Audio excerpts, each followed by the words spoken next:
اللہ الرحمن الرحیم نحمدہ ونصلی علی رسولہ الکریم اما بعد فاعوذ باللہ من الشیطان الرجیم بسم اللہ الرحمن الرحیم انا انزلناہ فی لیلۃ القدر وما ادراک ما لیلۃ القدر لیلۃ القدر خیر من الف شہر صدق اللہ العظیم وقال النبی صلی اللہ علیہ وسلم من قام لیلۃ القدر ایمانا واحتسابا غفر له ما تقدم من ذنبه او کما قال علیہ الصلاۃ والسلام۔ اللہ رب العزت کا احسان اور کرم ہے کہ اللہ تعالیٰ نے ہم سب کو ایمان کی دولت عطا فرمائی۔ اللہ نے محض اپنے فضل و کرم سے ہم کو رمضان المبارک کا یہ بابرکت مہینہ عطا کیا ہے۔ رمضان المبارک کا تیسرا عشرہ چل رہا ہے، 23واں روزہ ہے۔ یہ آخری عشرہ، اس عشرے کی جس طرح پورے رمضان کی الگ الگ خاصیتیں ہیں، الگ الگ دنوں کی، اسی طرح آخری عشرے میں اس کی طاق راتوں کی بھی کچھ فضیلت آئی ہے کہ طاق راتوں میں شب قدر کو تلاش کرنے کا حکم دیا گیا۔ اور اعتکاف کی وجوہات میں ایک وجہ یہ بھی لکھی ہے کہ معتکف شب قدر کو تلاش کرتا ہے۔ آج اسی شب قدر سے متعلق کچھ ذکر کیا جائے گا انشاءاللہ۔ اللہ تعالیٰ مجھے صحیح کہنے اور ہم سب کو عمل کی توفیق عطا فرمائے، اور وہ بابرکت اور فضیلت والی رات ہم سب کو نصیب فرمائے۔ قرآن کریم کی ایک سورت ہے جس کا نام ہے سورہ قدر، یعنی اس سورت کے اندر شب قدر کے متعلق اللہ تعالیٰ نے کچھ احکام بیان فرمائے، اور انداز اس طرح کا کہ شروع میں 3 مرتبہ اس کا ذکر کیا۔ عربی زبان میں رات کے لیے لفظ کا استعمال ہوتا ہے لیلۃ رات، اور اردو زبان میں اسی کے لیے شب کا لفظ استعمال آتا ہے۔ جب اردو میں کہتے ہیں تو شب قدر کہتے ہیں، عربی میں لفظ لیلہ استعمال کر کے لیلۃ القدر کہا جاتا ہے۔ اللہ تعالیٰ نے فرمایا انا انزلناہ فی لیلۃ القدر، ہم نے اس قرآن کو جو کہ ہماری صفت ہے، ہماری ذات سے نکلا ہوا ہے، ہم نے اس کو شب قدر میں نازل کیا۔ وما ادراک ما لیلۃ القدر، اور اے مخاطب آپ کو کیا خبر ہے کہ شب قدر کیا ہے؟ پھر فرمایا لیلۃ القدر خیر من الف شہر، کہ شب قدر 1000 مہینوں سے افضل ہے اور بہتر ہے۔ اس کے اندر 3 مرتبہ اس رات کا ذکر ہوا اور لفظ قدر آیا۔ لیلۃ کے معنی رات، اور قدر کے معنی عزت۔ کہا جاتا ہے اپنے ماں باپ کی قدر کرو، یعنی ان کی عزت، ان کی تعظیم کرو۔ تو اس اعتبار سے جب اس کو شب قدر کہا جائے گا تو تعظیم اور عظمت والی رات اس کا ترجمہ ہوگا۔ یہی وجہ ہے امام زہری رحمۃ اللہ علیہ نے اس کی وجہ بیان کی کہ اس کو شب قدر کہا گیا اس کی عظمت، اس کی قدر اور اس کی شرافت کی وجہ سے، اس کے شرف کی وجہ سے اس کو شب قدر کہا گیا۔ اور بعض علماء نے اس کی وجہ بھی بیان کی کہ شب قدر اس وجہ سے بھی اس کو کہا گیا۔ اور 3 مرتبہ جو لفظ آیا، چونکہ اللہ تعالیٰ نے اس رات کے اندر بابرکت کتاب، یعنی عربی زبان میں کہا گیا نزل فیہا کتاب ذو قدر علی لسان ذی قدر علی امت لہا قدر، ایک ایسی کتاب جو قابل قدر ہے، وہ نازل ہوئی ایسی زبان پر جو قابل قدر ہے، اور نازل ہوئی ایسی امت کی ہدایت کے لیے جو امت بھی قابل قدر ہے۔ نازل ہونے والی کتاب قابل قدر، جس زبان کے ذریعے آئی وہ زبان قابل قدر، جس امت کے لیے آئی وہ امت بھی قابل قدر۔ تو چونکہ قابل قدر کتاب، اور اللہ نے شروع میں ہی کہا انا انزلناہ فی لیلۃ القدر، ہم نے اس کو لیلۃ القدر میں نازل کیا، اور 3 مرتبہ لیلۃ القدر کا لفظ استعمال بتا رہا ہے کہ 3 قدروں کا بیان ہے۔ ایک نازل ہونے والی قابل قدر کتاب، جس زبان کے ذریعے وہ نازل ہوئی وہ قابل قدر زبان، جس امت کے لیے نازل ہوئی وہ قابل قدر امت۔ تو قدر والی چیز ہے، قدر والی رات میں ہوئی، تو اس لیے اس کو شب قدر کہا گیا۔ اور 3 مرتبہ اللہ نے کہا انا انزلناہ فی لیلۃ القدر وما ادراک ما لیلۃ القدر لیلۃ القدر خیر من الف شہر۔ 3 مرتبہ لیلۃ القدر بتا رہا ہے کہ 3 قدروں کا بیان ہے، پہلی کتاب قابل قدر، دوسری زبان قابل قدر، تیسری امت قابل قدر۔ یہ مفسرین نے اس کے کچھ راز بیان کیے ہیں، تو اس اعتبار سے اس کو شب قدر اردو زبان میں کہا جاتا ہے اور عربی زبان میں لیلۃ القدر کہا جاتا ہے۔ یہ رات کیوں نازل ہوئی اس کی بھی وجوہات بیان کی گئی ہیں۔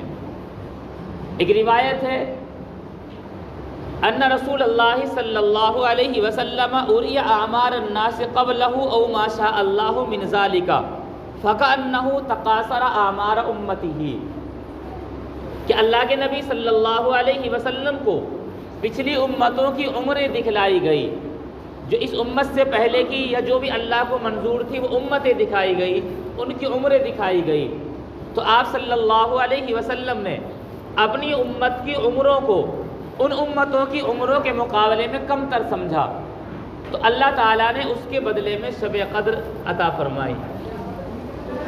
ایک دوسری روایت موطا امام مالک کی ہے، غالباً حضرت ابن عباس سے مروی ہے کہ آپ صلی اللہ علیہ وسلم نے پچھلی امتوں کے ایک شخص کا ذکر کیا اور اس کا یہ بیان کیا کہ وہ 1000 سال تک مسلسل جہاد میں رہا، مستقل جہاد میں رہا۔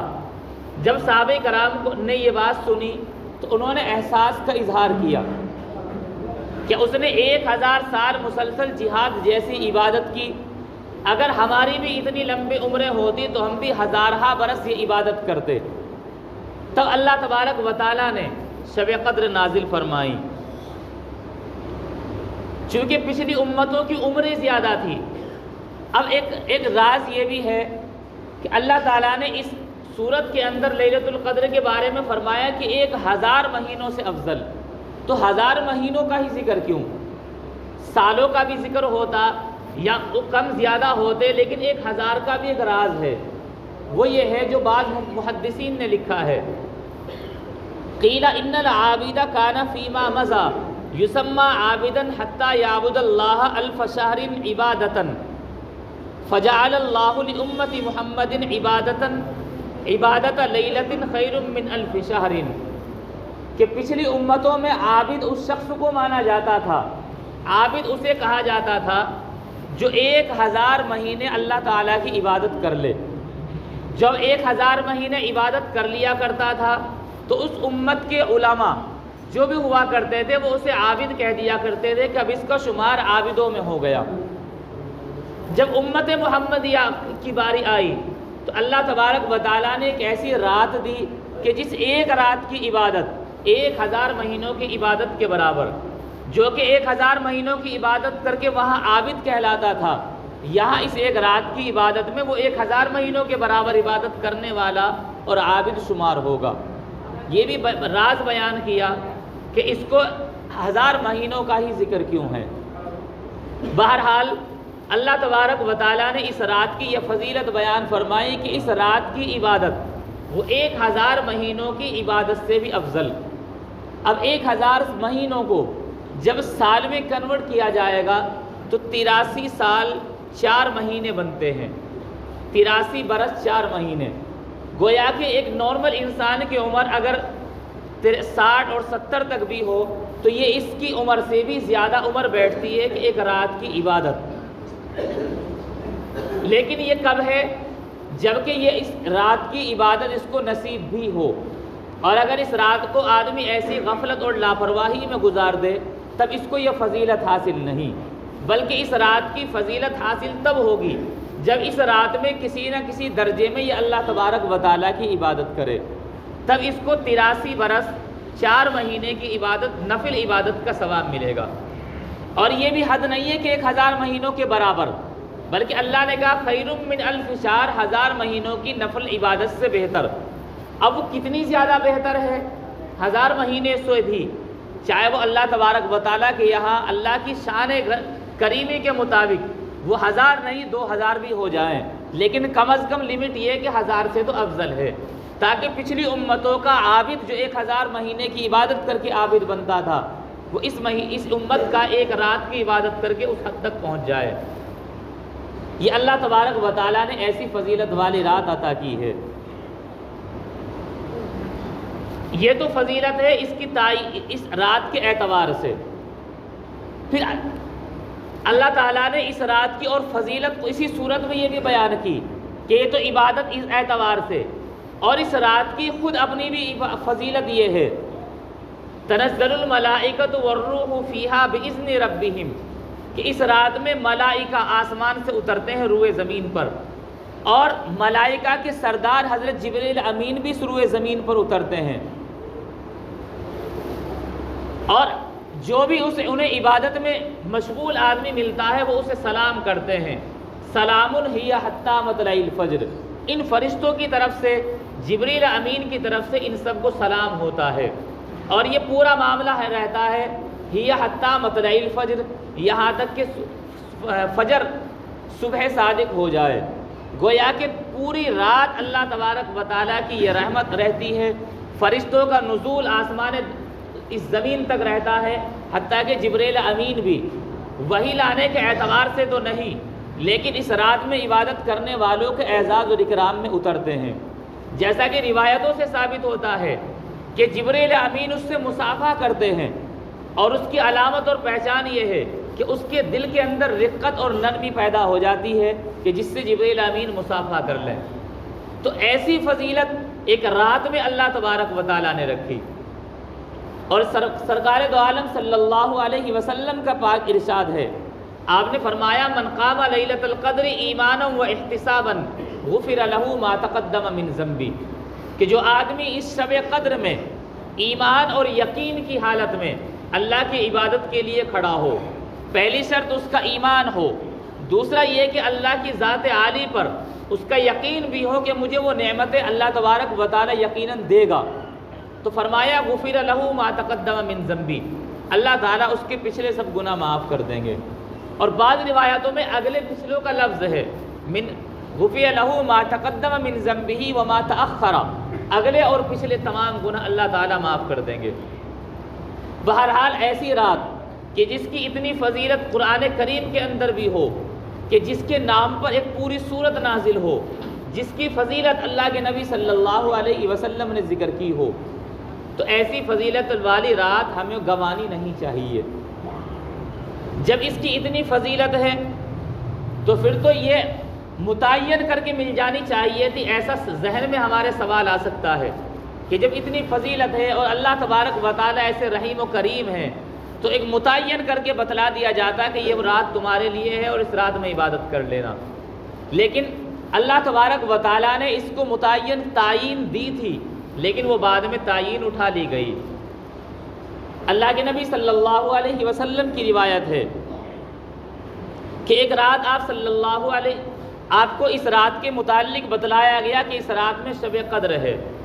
آپ نے فرمایا کہ میں گھر سے اس رات کے بارے میں بتلانے کے لیے نکلا تھا، لیکن راستے میں دو لوگوں کو جھگڑا کرتے ہوئے دیکھا تو وہ تعین میرے ذہن سے اٹھا لی گئی۔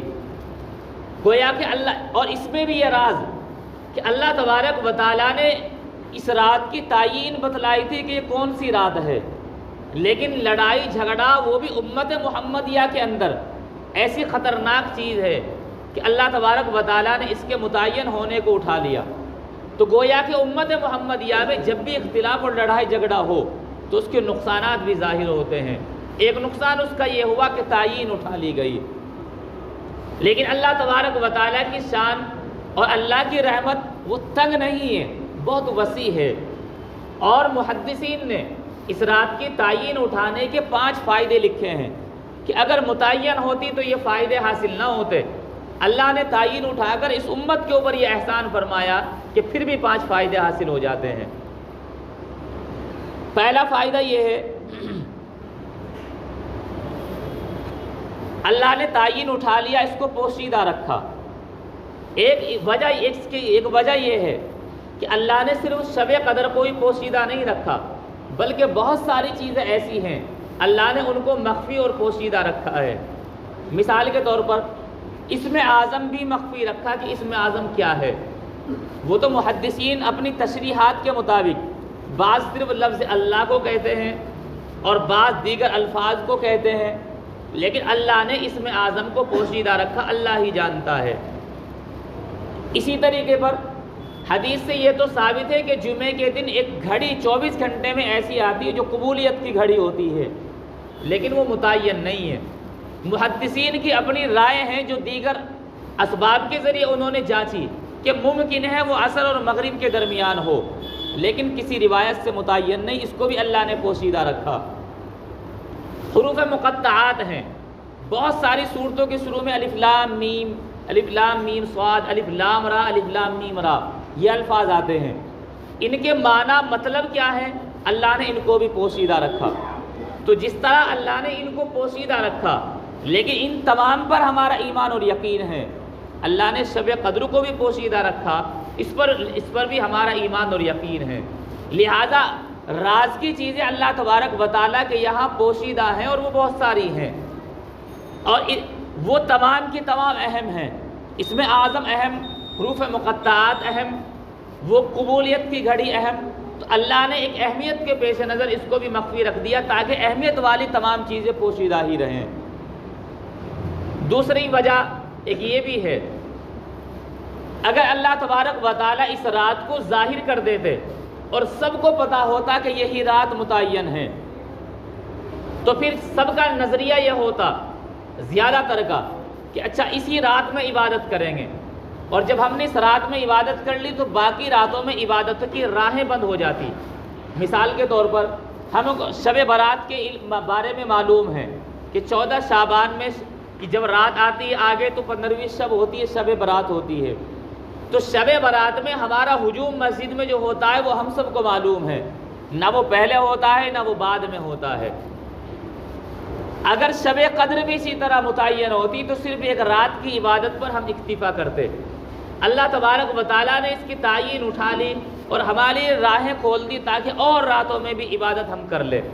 تو یہ تو فائدہ ہوا کہ ایک رات کی تلاش میں دی اور زیادہ راتوں میں عبادت کی توفیق ہمیں مل جاتی ہے۔ تیسری وجہ یہ ہے کہ اگر کسی مجبوری میں کسی سے شب قدر چھٹ جاتی تو ظاہر سی بات ہے جس آدمی کو پتہ چلے کہ ایک رات کی عبادت گویا کہ اللہ کی طرف سے ایک آفر ملا ہوا تھا کہ ایک رات کی عبادت سے 83 برس 4 مہینوں کی نفل عبادت کا ثواب مل رہا ہے، اگر کسی مجبوری کی وجہ سے کسی سے یہ رات چھوٹ جاتی تو اس کو اس رات کے چھوٹنے کا بہت بڑا رنج اور صدمہ ہوتا۔ ظاہر سی بات ہے کوئی بڑا آفر نکلے اور اتنا بڑا کہ اس کی تلافی ممکن نہ ہو تو آدمی کو اس کا رنج ہوتا ہے چھوٹ جانے کی وجہ سے۔ اور امت محمدیہ جو ایک ایک نیکی کے لیے تڑپتی ہے، جب اس سے اتنی بڑی عبادت اتنی بڑی فضیلت چھوٹ جاتی تو اتنا بڑا رنج ہوتا کہ اس کا ازالہ ممکن نہ تھا۔ اللہ نے پوشیدہ رکھا تاکہ وہ رنج ہو ہی نہ پائے، دوسری راتوں میں عبادت کر کے دل کو یہ تسلی ہو جائے کہ ممکن ہے دوسری رات اور مجھے وہ حاصل ہو گئی ہو۔ چوتھی وجہ یہ ہے کہ اللہ تبارک و تعالیٰ کو اپنے بندوں سے یہ بات پسند ہے کہ وہ راتوں میں اللہ کے سامنے کھڑے ہوں۔ اگر ایک رات متعین ہوتی تو ایک رات میں کھڑے ہوتے، اللہ کی پسند ایک ہی رات کی ملتی، اور جب زیادہ راتوں میں کھڑے ہوتے اللہ کے سامنے عبادت ہوتی ہے، رونا گڑ گڑانا ہوتا ہے، تو اللہ تبارک و تعالیٰ کو جو پسند عمل ہے کہ میرا بندہ راتوں کی تنہائی میں مجھے پکارے، مجھے رحمان الرحیم کہہ کر اپنے گناہوں کی معافی مانگے، تو گویا کہ ایک رات کی تلاش میں زیادہ رات عبادت ہوئی تو اللہ تبارک و تعالیٰ کی پسند کا عمل اس بندے کو حاصل ہو گیا۔ یہ بھی اللہ کی توفیق ہے کہ اللہ اپنی پسند کا عمل بندوں سے کرا لے، اور یہ شب قدر کی تعین اٹھانے کی وجہ سے یہ فائدہ حاصل ہوتا ہے۔ پانچواں فائدہ یہ حاصل ہوتا ہے کہ جس طریقے پر جگہ مقدس، زمانے مقدس ہوتے ہیں، مثلا حرم شریف ہے، یہاں ہم ایک نماز پڑھیں، ایک نماز کا ثواب گھر پر ایک ملتا، ایک درجے ثواب ہے، محلے کی مسجد میں 27 گنا ثواب ہے، اور اگر یہی نماز حرم شریف میں پڑھی جائے تو ایک نماز کا ثواب 1 لاکھ کے برابر، یہ جگہ کی فضیلت۔ اور اگر ایک گناہ یہاں کیا جائے تو اس گناہ کی سزا کم ہوگی، جو ہوتا ہے، اور اگر یہی گناہ حرم شریف میں جا کر لے تو اس کی سزا بھی اور بڑھ جائے گی۔ ایک گناہ عام دنوں میں کیا جائے تو اس کی سزا کم، اور اگر رمضان المبارک کے مقدس مہینے میں کیا جائے تو سزا بڑھ جاتی ہے۔ جیسے عام دنوں میں نفل روزہ رکھا، توڑ دیا تو بس قضا کر لے، لیکن اگر رمضان کا روزہ جان بوجھ کر توڑ دیا تو قضا بھی ہے اور کفارہ بھی ہے۔ تو یہ چونکہ اس مہینے کی حرمت اور تعظیم کو پامال کیا۔ اگر یہ رات متعین ہوتی اور کوئی شخص اس رات میں گناہ کر لیتا تو اس رات کی عظمت کو مجروح کرنے کی وجہ سے یہ بڑا مجرم کہلاتا، اور رات متعین نہیں، اگر کسی سے انجانے میں گناہ ہو بھی جائے تو بس جو گناہ ہوا ہے وہی سزا ہے، اور اگر رات متعین ہوتی تو مجرم بھی بڑا بنتا۔ اللہ نے گناہ گاروں پر بھی یہ رحم کیا تاکہ یہ گناہ گار بھی ادنا جو جتنا گناہ ہے اتنے ہی مجرم رہیں، بڑے مجرم نہ بنیں۔ اللہ نے امت پر یہ بھی، امت کے گناہ گاروں پر یہ احسان کیا اور تعین اٹھا کر۔ بہرحال تعین اٹھا لی گئی، لیکن پھر بھی پیارے آقا صلی اللہ علیہ وسلم کی روایات سے پتہ چلتا ہے آپ نے اپنا رجحان ظاہر کیا کہ ماہ رمضان المبارک کے آخری عشرے کی طاق راتوں میں تلاش کرو۔ آپ نے فرمایا تحروا لیلۃ القدر فی الوتر من العشر الاواخر من رمضان، کہ رمضان المبارک کے آخر عشرے کی طاق راتوں میں تم اس کو شب قدر کو تلاش کرو، اور طاق راتیں 21، 23، 25، 27 اور 29 ہے۔ ان راتوں میں شب قدر کو تلاش کرو۔ یہ تعین اگرچہ اٹھا لی گئی، لیکن اللہ کے نبی صلی اللہ علیہ وسلم کا ان راتوں میں تلاش کرنے کا حکم دینا یہ اس بات کا زیادہ احتمال ہے کہ ان میں سے کسی نہ کسی رات میں وہ شب قدر ہو سکتی ہے۔ بعض محدثین نے یہ بات لکھی ہے کہ وہ جو تعین اللہ تبارک و تعالیٰ نے اٹھائی تھی وہ صرف اسی ایک سال کے لیے تھی، آئندہ ہمیشہ کے لیے نہیں تھی، بلکہ آئندہ کے لیے اللہ کے نبی صلی اللہ علیہ وسلم نے بعض صحابہ کرام کو بتلایا کہ یہ رات ہو سکتی ہے۔ جبکہ ایک صحابی کا واقعہ ذکر ہے کہ انہوں نے کہا کہ میں بہت دور رہتا ہوں، لیکن میں چاہتا ہوں کہ سال میں ایک آدھ رات آپ کے پاس آ کر ٹھہروں، عبادت کروں۔ تو روایت میں آپ نے فرمایا کہ 23ویں شب میں، رمضان کی 23ویں شب میں میرے پاس آ کر ٹھہرنا۔ تو محدثین نے لکھا ہے کہ اس سال شب قدر 23ویں شب تھی جو اللہ نے وحی کے ذریعے آپ کو بتلائی تھی۔ اور بعض بزرگوں کے واقعات سے بھی پتہ چلتا ہے کہ اللہ تبارک و تعالیٰ نے خواب میں اللہ کے نبی صلی اللہ علیہ وسلم کے ذریعے سے انہیں اطلاع دی کہ آج رات شب قدر ہے، تم اٹھو اور اس میں عبادت کرو۔ تو اللہ تبارک و تعالیٰ نے اگرچہ بالکل متعین نہیں کیا کہ یہی تاریخ ہے، لیکن سال کے اعتبار سے یہ رات بدلتی رہتی ہے، کچھ آثار اور نشانیوں کے ذریعے پتہ چلتی ہے۔ جیسا کہ یہی ایک واقعہ بہت مشہور ہے کہ خواب میں دکھلایا گیا تھا ایک اللہ والوں کو جو کہ آپ صلی اللہ علیہ وسلم کے روضے کے قریب ہی مسجد نبوی میں آرام کر رہے تھے۔ 12:00 پر انہیں بتلایا گیا کہ آج رات شب قدر ہے، اٹھ کر تم عبادت کرو۔ اور بعض نشانیاں بزرگوں نے لکھی بھی ہیں، محدثین نے کچھ آثار سے لکھی ہیں۔ جیسا کہ ایک نشانی یہ ہے کہ اس رات کے بعد جب اگلی صبح ہوتی ہے تو اس دن صبح میں کرنیں نہیں ہوتی، چونکہ جب پوری رات اللہ تبارک و تعالیٰ آسمان دنیا پر جلوہ افروز ہوں، فرشتوں کی لائنیں لگی رہیں، تو اگلے دن شیطان سورج کو اپنے سینگوں کے درمیان نہیں لیتا۔ جب اپنے سینگوں کے درمیان نہیں لیتا تو یہ اس دن پھر سورج کی کرنیں نہیں ہوتی۔ بعض روایتوں سے پتہ چلتا ہے کہ اس رات کی ایک پہچان یہ ہے کہ یہ رات نہ تو بہت زیادہ گرم ہوتی ہے نہ بہت زیادہ ٹھنڈی ہوتی ہے، بلکہ درمیانی رات ہوتی ہے اور بڑی پرسکون رات ہوتی ہے یہ شب قدر ایسی۔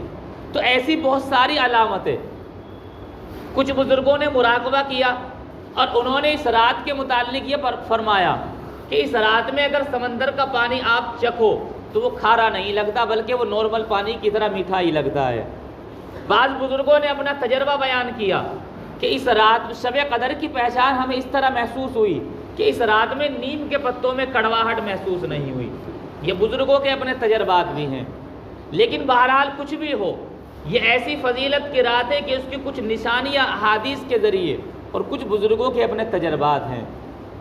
لیکن ہمارے لیے سبق یہ ہے کہ اس رات کی ایک تلاش میں کم از کم آخری عشرے کی راتوں میں اور خاص طور پر طاق راتوں میں تو عبادت کرنے کی کوشش کر لینی چاہیے. پوری رات نہ صحیح، اگر کم از کم آخر وقت میں، رات کے آخری حصے میں جب ہم سحری کے لیے اٹھتے ہیں، اگر تھوڑا وقت نکال کر ہم 4، 6، 8، 10 یا 12 رکعت تہجد کی نیت سے پڑھ لیں تو اس رات کی کسی نہ کسی درجے میں فضیلت ہم کو حاصل ہو جائے گی، اور ممکن ہے ہمارا شمار ان عابدوں میں ہو جائے جن کے متعلق آپ صلی اللہ علیہ قرآن کریم میں اللہ تعالیٰ نے فرمایا کہ اس رات کی عبادت 1000 مہینوں کی نفل عبادت سے افضل ہے، اور ہمیں بھی یہ رات حاصل ہو جائے.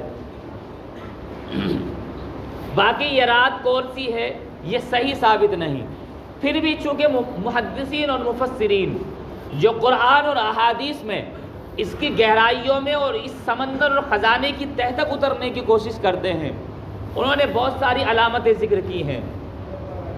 تفسیر قرطبی اور تفسیر ابن کثیر کے حوالے سے ایک بات لکھی ہے کہ بعض مفسرین نے یہ بیان کیا ہے کہ اگرچہ رات تو متعین نہیں، لیکن قرآن کریم کے معنی کے ساتھ ساتھ جب الفاظ اور اس کے انداز پر غور کرتے ہیں تو ہمیں ایسا محسوس ہوتا ہے کہ وہ رات 27ویں ہونے کی زیادہ امکانات ہیں. اور انہوں نے بہت عمدہ مثال بھی اور اس کی دلیل بھی پیش کی ہے. پہلی دلیل یہ پیش کی کہ قرآن کا اس صورت میں جو کہ شب قدر کے بارے میں ہی نازل ہوئی، اللہ تعالیٰ نے لفظ استعمال کیا لیلۃ القدر. جب لیلۃ القدر کے الفاظ کاؤنٹ کرتے ہیں، گنتے ہیں تو 9 لفظ ملتے ہیں. لام، یا، لام، گولتا، الف، لام، کاف، دال، را، یہ 9 حرف ملتے ہیں. اور یہ لفظ اللہ تبارک و تعالیٰ نے اس صورت میں 3 مرتبہ بیان فرمایا. جب 9 کو 3 سے ضرب دیں گے تو 27 نکلتا ہے. اگرچہ متعین تو نہیں ہے، لیکن اس انداز بیان سے ایسا لگتا ہے کہ زیادہ رجحان 27ویں کا ہوگا، چونکہ یہ محدثین اور مفسرین وہ ہیں جو قرآن کریم کے ایک ایک لفظ، ایک ایک معنی، ایک ایک انداز، ہر پیرائے پر غور کرتے ہیں. جب انہوں نے ان پر غور کیا تو ان کا کہنا یہ ہے کہ انداز یہ لگتا ہے کہ زیادہ رجحان 27ویں کے ہوتے ہیں، چونکہ اللہ نے یہ لفظ استعمال کیا جس کے 9 حرف اور 3 مرتبہ استعمال کیا، تو 9 کو جب 27 سے ضرب دیا تو 27 نکل کر آتا ہے، تو ممکن ہے 27ویں ہو. بعض مفسرین نے دوسرے انداز میں اس نقطے کو بیان فرمایا کہ جب اس پوری صورت کو ہم پڑھتے ہیں تو پوری صورت کے جو ورڈ ہیں، جو الفاظ ہیں، وہ پورے 30 ہیں. جیسے انا انزلناہ فی لیلۃ القدر، یہ 30 ورڈ نکلتے ہیں، اور ان 30 میں 27واں لفظ ہیا ہے. جس طرح انگلش کے اندر ناؤن اور پروناؤن ہوتے ہیں، عربی زبان کے اندر بھی ناؤن اور پروناؤن یعنی نام اور اس کی ضمیریں ہوتی ہیں. 27واں لفظ ہیا ہے جو کہ پروناؤن اور ضمیر ہے، جس کا مطلب ہے لیلۃ القدر. تو اس سے بھی ایسا لگتا ہے اللہ نے جب اس کو دوبارہ لفظ کو دہرایا تو اسی لفظ ہیا کو لا کر یہ اشارہ دیا ہو کہ ہو سکتا ہے 27واں لفظ 27ویں شب پر دلالت کرتا ہو.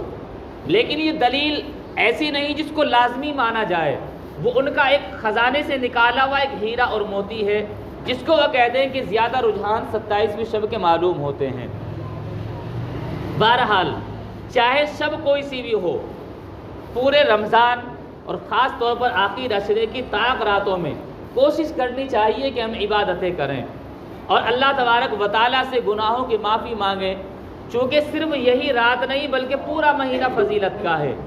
یہ تو رات اس اعتبار سے فضیلت کی ہے کہ اس ایک رات کی نفل عبادت وہ 1000 مہینے یعنی 83 برس 4 مہینے سے زیادہ نفل عبادت، اس سے بھی زیادہ کا اس کا ثواب. اس اعتبار سے بھی فضیلت کی کہ جو آدمی اس رات میں عبادت کرتے ہوئے فرشتوں کو ملے، اس کا فرشتوں سے خاص طور پر جبریل امین سے مصافحہ ہوتا ہے.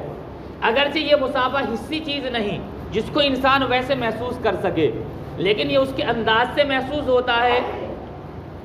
جیسے ابھی ذکر کیا کہ اس کا انداز یہ ہوتا ہے کہ اس کے دل میں اللہ تبارک و تعالیٰ رقت اور نرمی پیدا کر دیتے ہیں. بہرحال یہ ساری کی ساری فضیلتیں اس طرح حاصل ہوتی ہیں، اور کسی بھی روایت سے یہ ثابت نہیں کہ پوری رات عبادت کی جائے، نہ کسی صحابی کے عمل سے کہ پوری ہی رات عبادت کی جائے، بلکہ جتنی بھی عبادت آسانی سے ہو سکے اتنی عبادت کی جائے، کوئی عبادت متعین نہیں۔ مثال کے طور پر اگر رات میں تہجد پڑھ لی، قرآن کریم کی کچھ دیر تلاوت کر لی، تو یہ تمام کی تمام عبادتوں میں ہی شامل ہے۔ تلاوت کسی سے نہیں ہوتی تو اللہ کا کوئی بھی ذکر کر لے جسے اللہ کی عبادت کہا جاتا ہو، وہ تمام کی تمام فضیلتیں اس کو حاصل ہو جائیں گی۔ لا الہ الا اللہ کی تسبیح پڑھ لے، استغفار کی تسبیح پڑھ لے، کوئی سا بھی عمل ہو وہ عبادتوں میں شمار ہوگا اور اس کو یہ فضیلت حاصل ہوگی۔ چاہے اول وقت میں عبادت کر رہے، ورنہ تو رمضان کی برکت سے یہ فائدہ ہوتا ہی ہے کہ سحری کے وقت میں آدمی تھوڑا سا 10-15 منٹ پہلے اٹھ کر ان چیزوں کو، اس فضیلت کو حاصل کر سکتا ہے۔ شب قدر کی ایک دعا روایات میں آئی ہے، اللہم انک عفو تحب العفو فاعف عنی۔ اکیلے پڑھیں تو فاعف عنی، زیادہ لوگ پڑھ رہے ہوں اجتماعی طور پر فاعف عنا۔ اس دعا کو زیادہ پڑھتے، اس رات میں کثرت سے پڑھتے رہنا چاہیے، چلتے پھرتے اٹھتے بیٹھتے۔ اللہم انک عفو تحب العفو فاعف عنی، اس کا مطلب ہے الہ العالمین تو بہت معاف کرنے والا ہے، تحب العفو معاف کرنے کو پسند کرتا ہے، فاعف عنی لہذا مجھے معاف فرما دے۔ اللہم انک عفو تحب العفو فاعف عنی، یہ اس رات کی دعا منقول ہے۔ اللہ تبارک و تعالی ہم سب کو یہ رات نصیب فرمائے اور اس رات کی قدر کرنے کی توفیق عطا فرمائے۔ وآخر دعوانا ان الحمد للہ رب العالمین۔